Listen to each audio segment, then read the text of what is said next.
Well, hey guys, welcome to TheCorner, where we talk about anime, manga, and everything in between. Today we are talking about Data Live Episode 9, and yes, I know it's been a while, but I'm trying to get back into action with this. I'm going to do it slowly, but it's going to get there, and I've finished up my move, so, well, pretty much finished it up. Got a few other things to do, but it's the only reason my videos have been coming out really slow and not on a daily basis like they used to. I'm sorry, guys. Anyways, we're going to continue on with this review. Anyway, Sheeta ends up seeing that Kurume get killed by Mana, his sister. And that just devastates and scars him emotionally and mentally after this point. And when he goes to ask her about it, she's like, because she kills, she's just going to be back. It doesn't matter. I'll kill her as much as I can until she finally is dead. And this continues to happen as Sheeta leaves and gets back to his dates, the original 2 dates with Origami and Spirit, and I can't remember her name right now. I'm really sorry about that. It just escaped me at the moment. Anyway, Sheeta ends up running away from them, and his spirit comes around dusk and finds him and says, we're going to continue our date, because she seems to be able to sense that there's something wrong in the first place. So she brings up the mood a little bit, and then it's the next morning.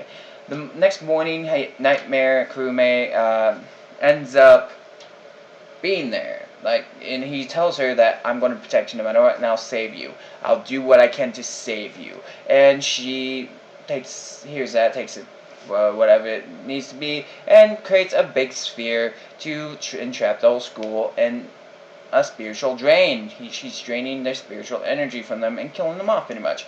But Sheeta comes to the roof, tries to stop her, and does a pretty good job at it, but his spirit is trapped by a nightmare as well. By Kurume, or one of her past versions of herself, sitting right there. And then we hit a point of Origami, who gets on her suit and starts running to help and gets stopped by another Kurume as well. We learn a lot more about Kurume's powers in this episode as well. Apparently she can summon versions of herself from the past and bring them to life. Kurume is probably one of the most OP spirits out there, if I may say so. But she still is a human being. She still has emotions and feelings, and Shido ends up getting to her, and she almost gives in and lets Sheeta help. But unfortunately, Kurume had a different thought. Killing Kurume, she takes the spot of her now dead self, who is a past version of her anyways. So it becomes a very tricky thing.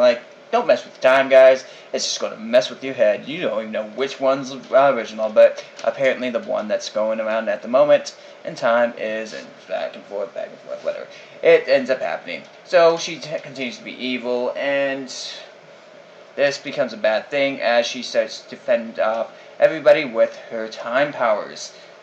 It's a very epic thing. Mana shows up, Origami's there, his original spirit's there at this moment in time, and they just get knocked out. They get knocked aside, and Shido pretty much has no other choice but pretty much to die, it seems. Well, in this case, Kurume ends up making a spatial distortion again. But what really ends up happening is the original little sister shows up, and turns out she is a spirit all along. She's a flame spirit who stops the spatial disruption from happening, and comes down and says, I am here to help, and make sure I give this power back to you, Shido. So it becomes a very big thing, a very interesting thing in the end. I think Origami is knocked out at this point, and the only other person there is the spirit and Mana, but I'm not too sure if they're conscious or not. I don't remember exactly at this moment in time.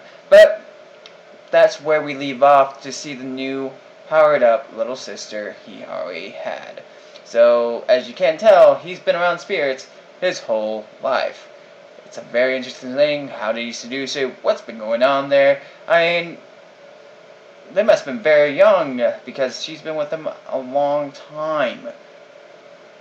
So did he steal it somehow? Did he kiss her at a very young age? Is there more to the story than what needs to be said? Will we find out about it anytime soon? I hope so. I mean, we'll hit the next episode, so it might tell us a little bit more, it might not, but we're obviously going to have a little battle between Kurume and the Flame Spirit herself. So it's going to be a very, very interesting endeavor. Anyways, a lot of action, guys. Episode was great. There was a lot to love about this episode, and there's even more to love about Kurume as a spirit itself because of her unique ability to control time in different ways, making it so that she can summon versions of herself, so she's immortal. And in fact, she's immortal and eternally youthful. If she really wanted to, she could summon an early version of herself and then kill herself off, so she is still young at all times. Man, she is a very powerful spirit. I'm just starting to think about that more and more. Yeah, she is way more OP than I ever imagined, and it is really cool. And anyways, until the next time, you guys, I hope you guys have a great day, and a fun one as well. Hey guys, thank you for watching. If you guys enjoyed it, make sure you press the like button below. If you have any comments, the same thing goes for there. Leave your comment below.